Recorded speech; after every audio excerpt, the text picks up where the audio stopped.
Erkak kishini xiyonatga borishiga 3 ta sharoit sabab bo'ladi asosan.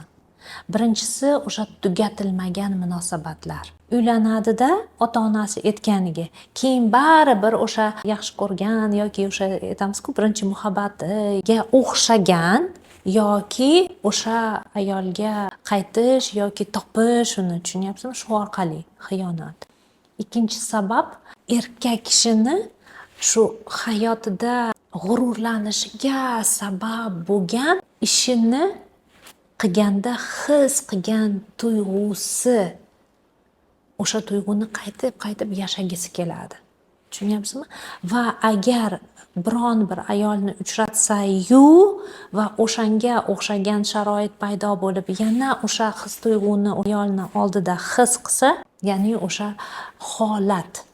Tushunyapsizmi? O'sha holatni qidirish.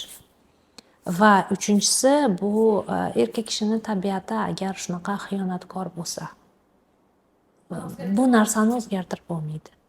Lekin yuqoridagi ikkitasini o'zgartirsa bo'ladi.